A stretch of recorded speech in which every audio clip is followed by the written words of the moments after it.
Қайырлы күн оқушылар, математика сабағының 166 сабағы. Бүгінгі тақырып бекіту деп аталады.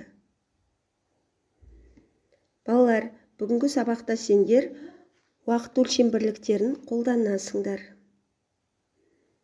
Қанеке балалар, алдымен сағаттың қандай түрлері бар екенін қайталап алайық.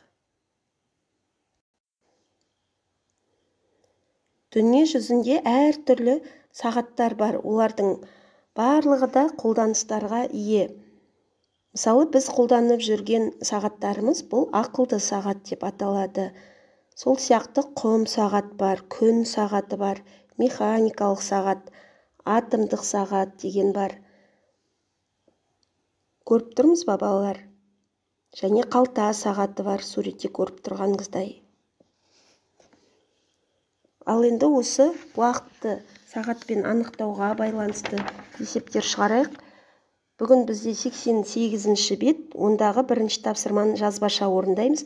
Бірінші өрнектің мәнін тауып, Конституция неше тараудан, екінші өрнектің мәнін тауып, неше баптан тұратынын анықтау керекпіз. Алдымен дәптерге жазып алайық.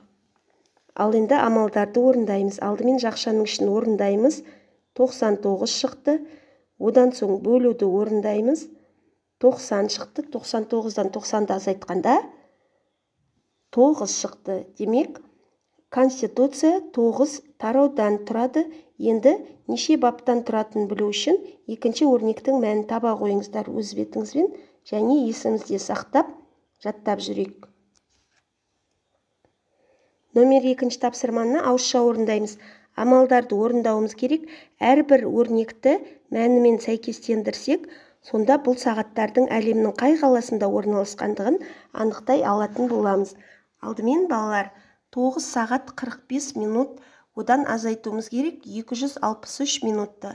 Алдымен шамаларды біз бірдей қылып аламыз, яғни минут болса минутқа айналдырамыз. 9 сағат 45 минут 585 минут, одан 263 минутты азайтқан кезде 322. 322 минут дегенді суретімен сәйкестендірейік. Балалар, бұл әлемдік уақыт сағаты, ол Берлин қаласында, Германияның Берлин қаласында орналасқан екен.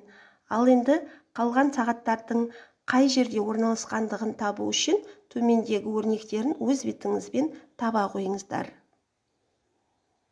Балалар, көрсетілген өлшем бірліктерін өрнекте білеміз бе? Әрине. Алдымен ә бөлігін ауызша орындап жіберейік, содан дәптер бетіндегі үлгіні көрсетейін. Бірінші сағатта уақытты анықтау керекпіз. Бұл жерде 11 сағат, 15 минут, 5 секунд берілген. Солай ма, балалар?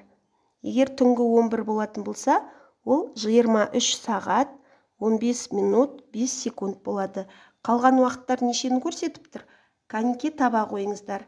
Ал енді өлшем бірліктерін өрнектейік. Ол үшін дәптерімізге осылайша 2 бағанға жазып алыңыздар. 3 тәулікті сағатқа айналдыру үшін 3-ті 24-ке көбейтеміз. Өйткені бір тәулікте 24 сағат бар. 12 минутты айналдыру үшін 12-ні 60-қа көбейтеміз. 720 секунд болды. 4 ғасырда неше жыл бар? Қанеке, қалған бөлігін өз бетіңізбен таба қойыңыздар. Номер 4 тапсырма. Жолға кететін уақыттың 3-тен 1 бөлігі 36 сағатты құрайды. Барлық жолға кететін уақытты тап. Балалар, бұл есепті бізге сызба арқылы шартын құрған ыңғайлы. Қараймыз. Жолға кететін барлық уақытты 3 бөлікке бөлеміз, және оның 3-тен 1 бөлігі 36 сағат. Сонда қалған барлық уақытты қанша?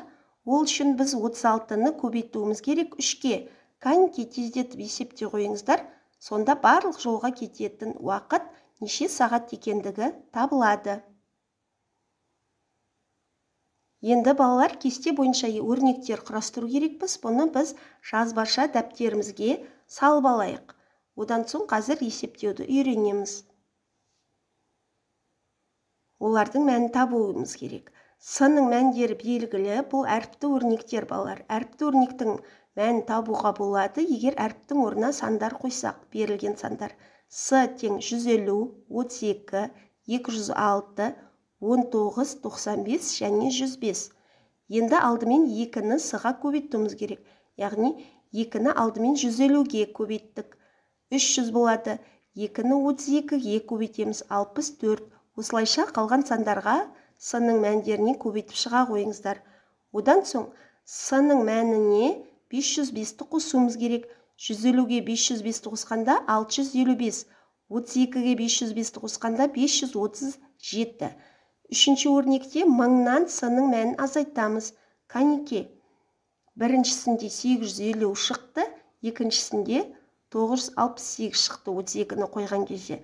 Қалған бөлігін осылайша мінекей таба қойыңыздар. Ал енді оқу тапсырмасы номері 6-шы тапсырма, оны да түсіндіріп өтейін. Қазақстан Республикасының Конституция күніне орай 16 жасқа толған жас азаматтарға Қазақстан Республикасының жеке куәлігін салтанатты түрде табыс ету рәсімі өткізілді. Барлығы 600 сыйлық берілді. Егер олардың әрқайсысына сағат пен кітап сыйланған болса, онда неше азамат сыйлық алды?